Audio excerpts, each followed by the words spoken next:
सबको नमस्कार, प्रणाम, सत श्री अकाल। हेलो नमस्कार दोस्तों, दिल्ली के प्रादेशिक समाचार के स्टूडियो में आप सभी का बहुत बहुत स्वागत है। दोस्तों यहाँ पर आपको देखने को मिलेगा दिल्ली से जुड़ी सारी बड़ी खबरें, मुख्य समाचार, ब्रेकिंग न्यूज अपडेट के रूप में, इसलिए वीडियो को शुरू से अंत तक जरूर देखिएगा। दोस्तों वीडियो को प्यारा सा लाइक और चैनल को सब्सक्राइब जरूर कर लीजिएगा ताकि दिल्ली से जुड़े कोई भी खबरें छूटे ना पाए। चलिए दोस्तों टाइम वेस्ट न करते आगे बढ़ते हैं खबर की ओर। दिल्ली शहर में कहां सबसे सस्ता महंगा पेट्रोल डीजल, जानिए आज का ताजा कीमत। केंद्र की नरेंद्र मोदी सरकार ने पेट्रोल डीजल पर उत्पाद शुल्क कम करके जनता को बड़ी राहत दी है। पेट्रोल और डीजल की लगातार बढ़ती कीमतों के कारण आम जनता जनजीवन पर असर पड़ने लगे थे। इसे देखते हुए सरकार ने एक्साइज ड्यूटी में पेट्रोल पर 8 रुपये प्रति लीटर और डीजल पर 6 रुपये प्रति लीटर की कटौती की है।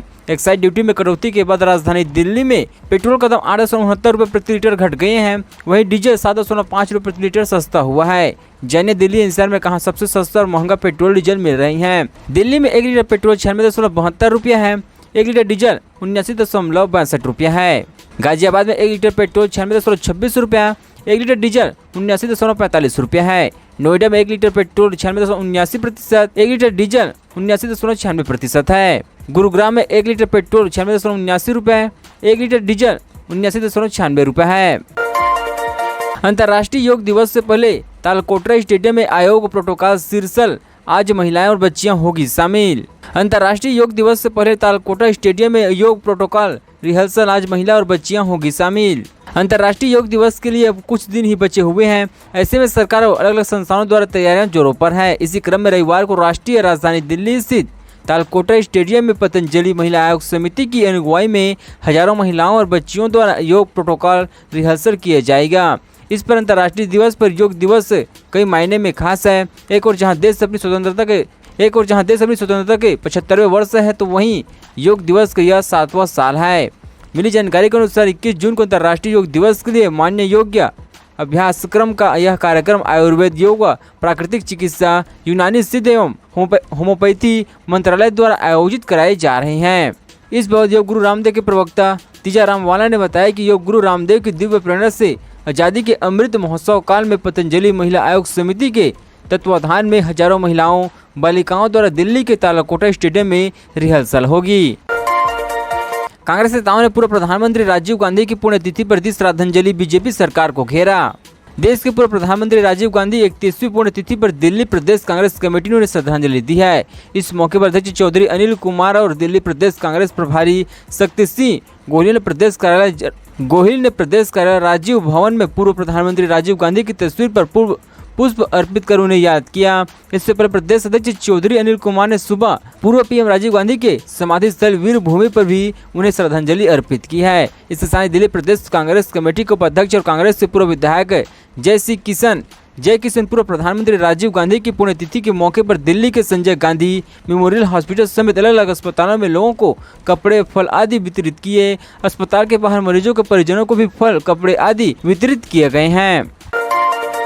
वसंत विहार के एक फ्लैट में मृत पाई गई महिला और उसकी 2 बेटियां, पुलिस को है इस बात का शक। राष्ट्रीय राजधानी दिल्ली में शनिवार को एक महिला और उसकी 2 बेटियां अपने घर में मृत पाई गई है। पुलिस ने यह जानकारी दी। एक पुलिस अधिकारी ने कहा कि घर के एक सुसाइड नोट बरामद किया गया है। मृतकों की पहचान मंजू और उसकी 2 बेटियां अंशिका और अंकु के रूप में हुई है।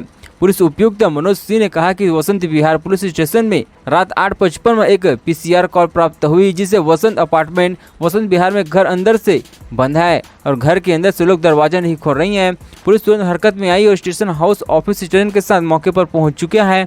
पाया कि दरवाजे और खिड़कियां चारों तरफ से बंद थी और फ्लैट अंदर से बंद था।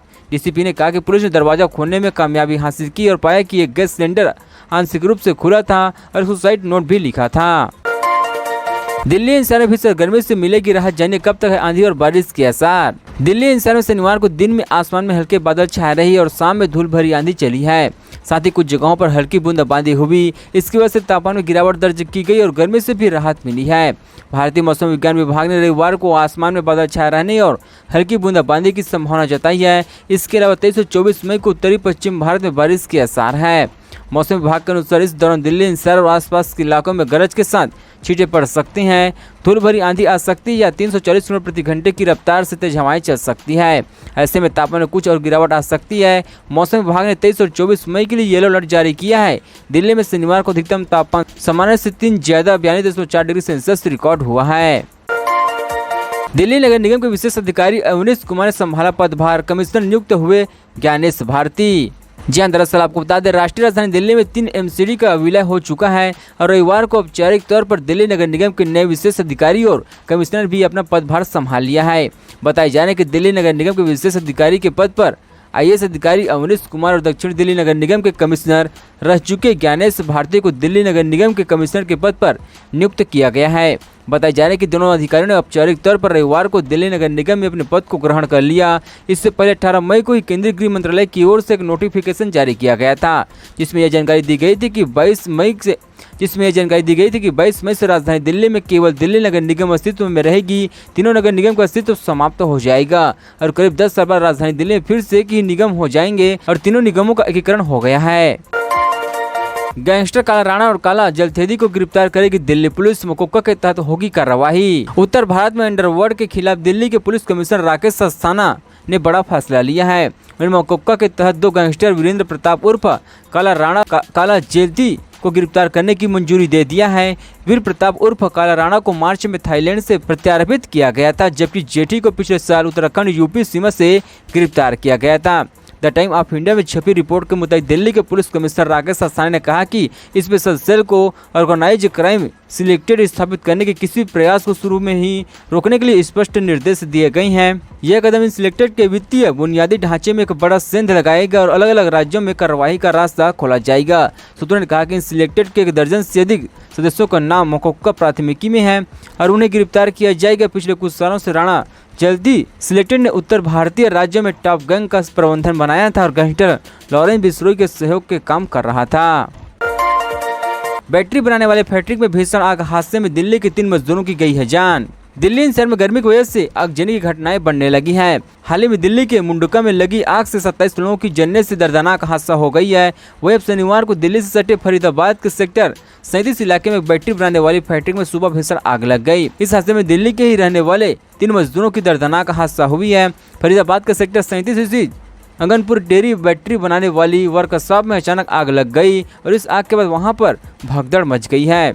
चश्मदीद के मुताबिक इससे लगभग 30 से 35 मजदूर काम कर रहे थे, जिसमें से 10-12 मजदूर दिल्ली के लाल कुआं के रहने वाले थे और लगभग अभी सभी अनमैरिड थे। बताया जा रहा है कि मरने वाले मजदूर आग को देखकर बाथरूम में छिप गए थे और फिर वहां से निकल नहीं पाए। वही पुलिस ने मृतकों के शव को कब्जे में लेकर पोस्टमार्टम के लिए फरीदाबाद के सिविल अस्पताल बादशाह खान की मोर्चरी में रखवा दिया है और पूरे मामले की जांच में जुट गई है। पुलिस इस घटना के बाद यह पता लगाने में जुट गई है कि वर्कशॉप मालिक के पास कोई फायर सेफ्टी के उपकरण और लाइसेंस था या नहीं। पुलिस को बताया यदि जांच में कोई दोषी पाया गया तो उसके खिलाफ उचित कानूनी कार्रवाई की जाएगी। JNU के PG कोर्स के लिए चुना कट इस साल से कॉमन इंटरेस्ट टेस्ट के आधार पर हो गए एडमिशन।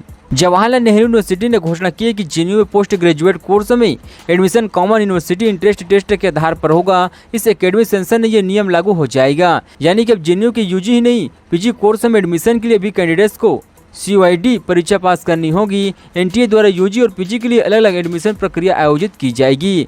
कैंडिडेट्स एग्जाम पास करके अंडर ग्रेजुएट और पोस्ट ग्रेजुएट कोर्स में एडमिशन ले सकते हैं। जवाहरलाल नेहरू यूनिवर्सिटी से साफ किया गया कि पोस्ट ग्रेजुएट कोर्स और प्रोफेसिव प्रोग्राम्स में एडमिशन CUET 2022 के आधार पर होगा। इस एकेडमिक सेंसन से ये नियम लागू हो जाएगा। अगले साल से CISE बोर्ड साल में सिर्फ एक बार आयोजित करेगा परीक्षा, अब नहीं होंगे 2 टर्म में एग्जाम। इस साल महामारी के चलते CBSE और CISE बोर्ड परीक्षाएं साल में 2 बार आयोजित कराई गई थी। टर्म 1 और टर्म 2 के नाम से मुख्य परीक्षा 2 भागों में विभाजित की गई थी। इस पैटर्न को लेकर counselling of the India school certificate examination ने घोषणा की कि अगले साल से वे एग्जाम 2 नहीं बल्कि एक बार में ही आयोजित करेंगे, यानी CISE बोर्ड में पुराने पैटर्न पर वापस आने का फैसला लिया गया है। CIS और SIS के फाइल एग्जाम एक ही बार होंगे। बोर्ड ने यह भी साफ कहा है कि CIS के बोर्ड की 10वीं और 12वीं यानी XIC और SIC की परीक्षाएं पहले से ही तहत फरवरी और मार्च के महीने में आयोजित की जाएगी। ज्ञान व्यापी मस्जिद विवाद पर मौलाना तकी रजा ने किया आह्वान, कहा हर जिले में 2 लाख मुसलमान जुटे। वाराणसी में विवादित ज्ञान व्यापी मस्जिद को लेकर चल रहे विवाद के बीच इत्तेहाद मिल्लत काउंसिलिंग के प्रमुख मौलाना तकी रजा खान का बड़ा बयान सामने आ गया है। दिल्ली के इंडिया इस्लामिक सेंटर में आयोजित एक कार्यक्रम में मौलाना तकी राज ने आह्वान करते हुए कहा कि हर जिले में 2 लाख मुसलमान इकट्ठा हो और जेल भरो आंदोलन के तहत गिरफ्तारी दे। इसके साथ ही मौलाना तकदीर राज ने कहा कि अगर ज्ञान व्यापी पर कुछ नहीं किया गया तो बाबरी मस्जिद की तरह बैन भी होगा। वहीं मौलाना तकदीर राज ने मुसलमान संगठन से जेल भरो आंदोलन चलाने की अपील करते हुए कहा कि हर जिले में 2 लाख मुसलमान इकट्ठा हो और जेल भरो आंदोलन के तहत गिरफ्तारी दे। तहकीर रजा ने कहा कि ये जेल भरो आंदोलन पूरे देश में चलाया जाएगा। वहीं ज्ञानवापी में शिवलिंग मिलने के हिंदुओं के दावे को उनके खारिज करते हुए कहा कि कुछ लोग फव्वारे और शिवलिंग में अंतर नहीं पा रही हैं और लोग हिंदुत्व को बदनाम कर रहे हैं। दोस्तों खबरों का सिलसिला बस यहीं तक। दोस्तों वीडियो जानकारी आपको अच्छा लगा वीडियो को प्यारा सा लाइक कीजिए। दोस्तों आप दिल्ली निवासी हमारे चैनल को सब्सक्राइब कीजिए, दिल्ली जुड़ी सारी बड़ी खबरें सिरे से मिलते रहे। चलिए दोस्तों अगले वीडियो में मिलते हैं, तब तक जय हिंद जय भारत।